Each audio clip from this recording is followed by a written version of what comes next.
Gênesis capítulo 41. José interpreta os sonhos do faraó. Ao final de 2 anos, o faraó teve um sonho. Ele estava em pé junto ao rio Nilo. Quando saíram do rio 7 vacas belas e gordas, e começaram a pastar entre os juncos. Depois saíram do rio mais 7 vacas, feias e magras, que foram para junto das outras à beira do Nilo.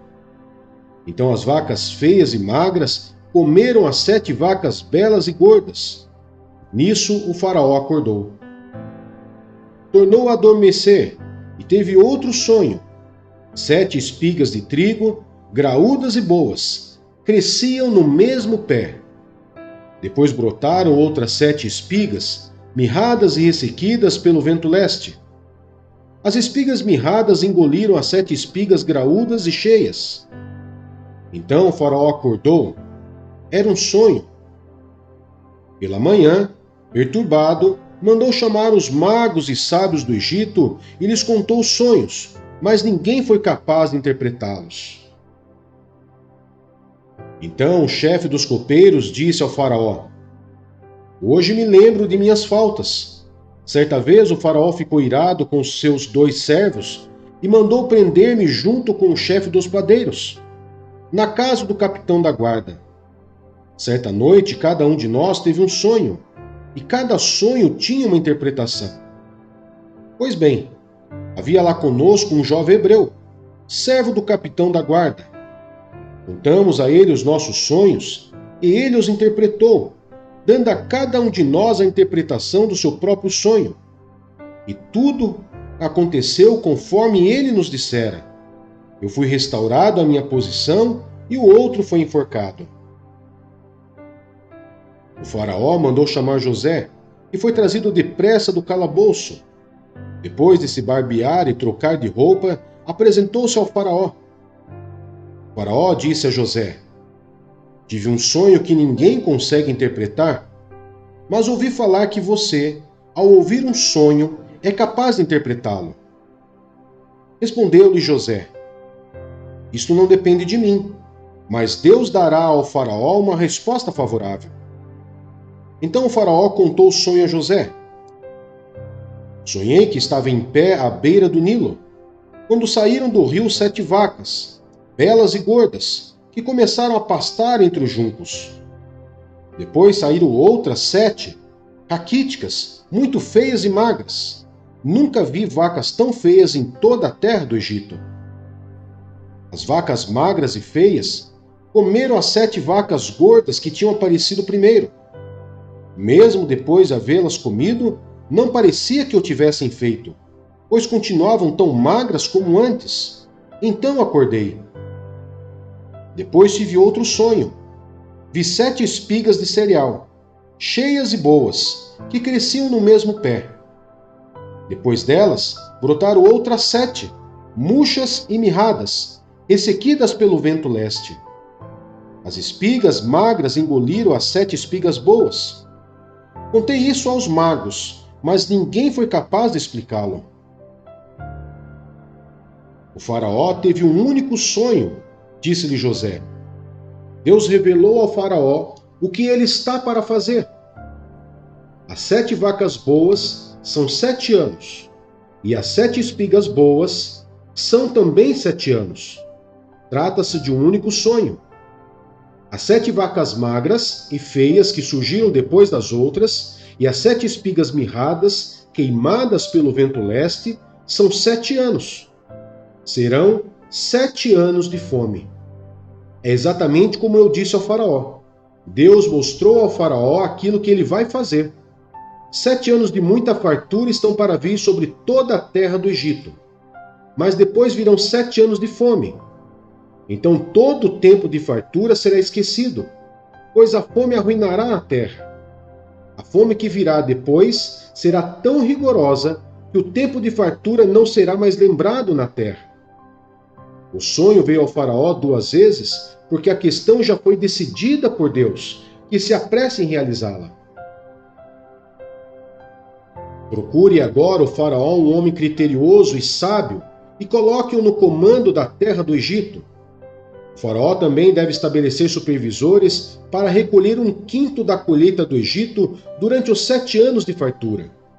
Eles deverão recolher o que puderem nos anos bons que virão e fazer estoques de trigo que, sob o controle do faraó, serão armazenados nas cidades. Esse estoque servirá de reserva para os 7 anos de fome que virão sobre o Egito, para que a terra não seja arrasada pela fome.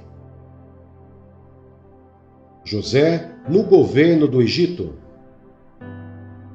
O plano pareceu bom ao faraó e a todos os seus conselheiros. Por isso o faraó lhes perguntou: será que vamos achar alguém como este homem, em quem está o Espírito Divino? Disse, pois, o faraó a José: uma vez que Deus lhe revelou todas essas coisas, não há ninguém tão criterioso e sábio como você. Você terá o comando de meu palácio, e todo o meu povo se sujeitará às suas ordens. Somente em relação ao trono serei maior que você. E o faraó prosseguiu: entrego a você agora o comando de toda a terra do Egito. Em seguida, o faraó tirou do dedo o seu anel-selo e o colocou no dedo de José. Mandou vestir linho fino e colocou uma corrente de ouro em seu pescoço. Também o fez subir em sua segunda carruagem real, e à frente os arautos iam gritando: abram caminho! Assim, José foi colocado no comando de toda a terra do Egito.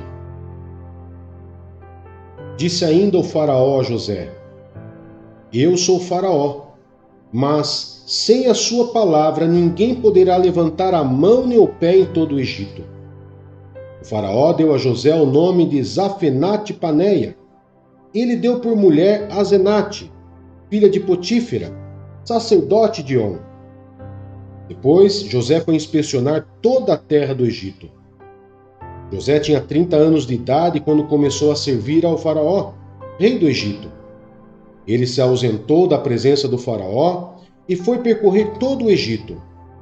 Durante os 7 anos de fartura, a terra teve grande produção.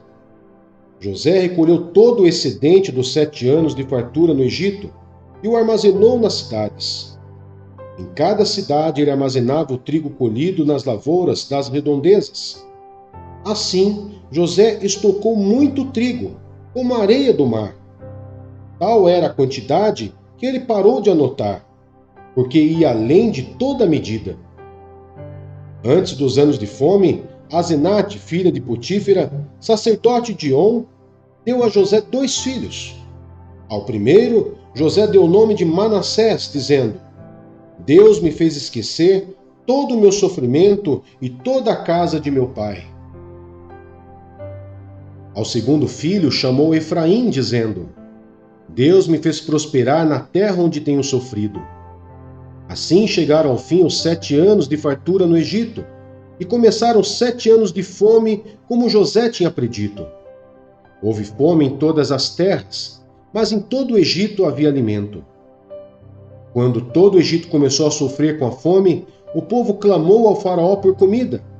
E este respondeu a todos os egípcios: dirijam-se a José e façam o que ele disser. Quando a fome já se havia espalhado por toda a terra, José mandou abrir os locais de armazenamento e começou a vender trigo aos egípcios, pois a fome se agravava em todo o Egito. E de toda a terra vinha gente ao Egito para comprar trigo de José, porquanto a fome se agravava em toda parte.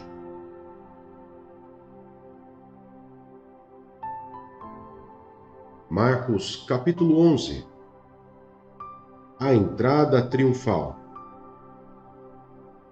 Quando se aproximaram de Jerusalém e chegaram a Betfagé e Betânia, perto do Monte das Oliveiras, Jesus enviou 2 de seus discípulos, dizendo-lhes: Vão ao povoado que está diante de vocês.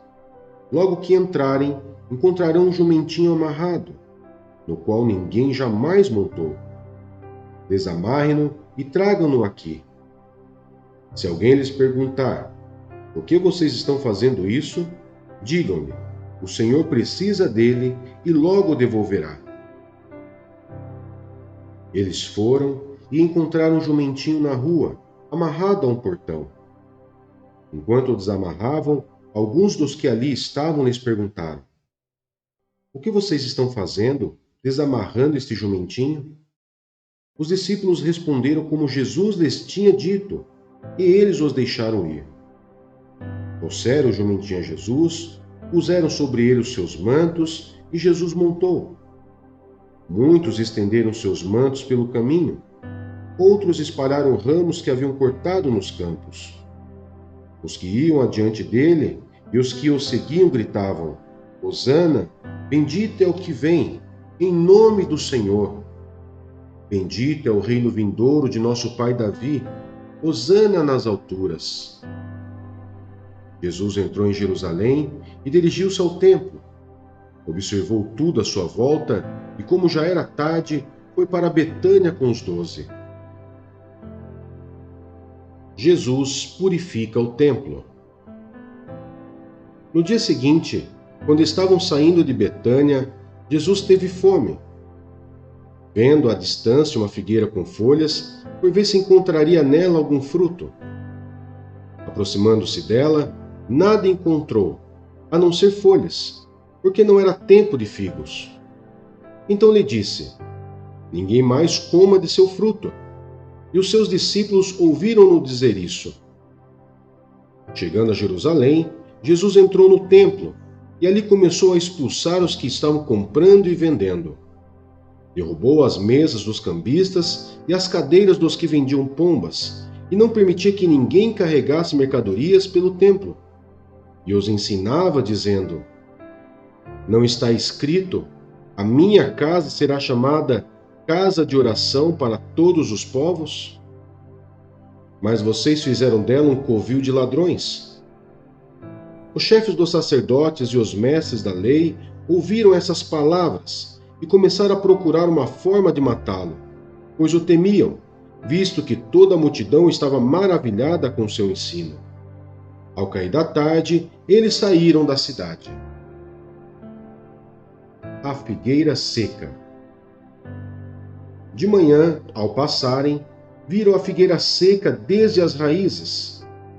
Pedro, lembrando-se, disse a Jesus: Mestre, vê, a figueira que amaldiçoaste secou. Respondeu Jesus: Tenham fé em Deus. Eu lhes asseguro que se alguém disser a este monte: Levante-se e atire-se no mar, e não duvidar em seu coração, mas crer que acontecerá o que diz, assim lhe será feito. Portanto, eu lhes digo: tudo que vocês pedirem em oração, creiam que já o receberam, e assim lhes sucederá. E quando estiverem orando, se tiverem alguma coisa contra alguém, perdoem-no, para que também o Pai Celestial lhes perdoe os seus pecados. Mas se vocês não perdoarem, também o seu Pai que está nos céus não perdoará os seus pecados. A autoridade de Jesus é questionada. Chegaram novamente a Jerusalém. Quando Jesus estava passando pelo templo, aproximaram-se dele os chefes dos sacerdotes, os mestres da lei e os líderes religiosos, e lhe perguntaram: Com que autoridade estás fazendo estas coisas? Quem te deu autoridade para fazê-las? Respondeu Jesus: Eu lhes farei uma pergunta. Respondam-me, e eu lhes direi com que autoridade estou fazendo essas coisas. O batismo de João era do céu ou dos homens? Digam-me. Eles discutiam entre si, dizendo: Se dissermos dos céus, ele perguntará: Então por que vocês não creram nele? Mas se dissermos dos homens, eles temiam o povo, pois todos realmente consideravam João um profeta. Eles responderam a Jesus: Não sabemos. Disse então Jesus: Tampouco lhes direi com que autoridade estou fazendo estas coisas.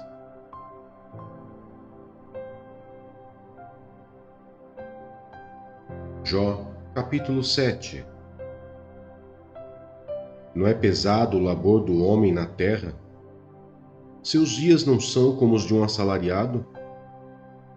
Como um escravo que anseia pelas sombras do entardecer, ou como um assalariado que espera ansioso pelo pagamento? Assim me deram meses de ilusão e noites de desgraça me foram destinadas. Quando me deito, fico pensando: quanto vai demorar para eu me levantar? A noite se arrasta e eu fico me virando na cama até o amanhecer. Meu corpo está coberto de vermes e cascas de ferida. Minha pele está rachada e vertendo em pus. Meus dias correm mais depressa que a lançadeira do tecelão e chegam ao fim sem nenhuma esperança. Lembra-te, ó Deus, de que a minha vida não passa de um sopro. Meus olhos jamais tornarão a ver a felicidade. Os que agora me veem nunca mais me verão. Puseste o teu olhar em mim e já não existo. Assim como a nuvem se esvai e desaparece, assim quem desce à sepultura não volta. Nunca mais voltará ao seu lar. A sua habitação não mais o conhecerá. Por isso não me calo. Na aflição do meu espírito desabafarei. Na amargura da minha alma farei as minhas queixas. Sou eu o mar ou o monstro das profundezas para que me ponhas sob guarda? Quando penso que a minha cama me consolará e que o meu leito aliviará a minha queixa, mesmo aí me assustas com sonhos, me aterrorizas com visões. É melhor ser estrangulado e morrer do que sofrer assim. Sinto desprezo pela minha vida. Não vou viver para sempre. Deixa-me, pois os meus dias não têm sentido. Que é o homem para que lhe dês importância e atenção, para que o examines a cada manhã e o proves a cada instante? Nunca desviará de mim o teu olhar? Nunca me deixarás a sós, nem por um instante? Se pequei, que mal te causei, ó tu que vigia os homens? Por que me tornaste teu alvo? Acaso tornei-me um fardo para ti? Por que não perdoas as minhas ofensas e não apagas os meus pecados? Pois logo me deitarei no pó, tu me procurarás, mas eu já não existirei.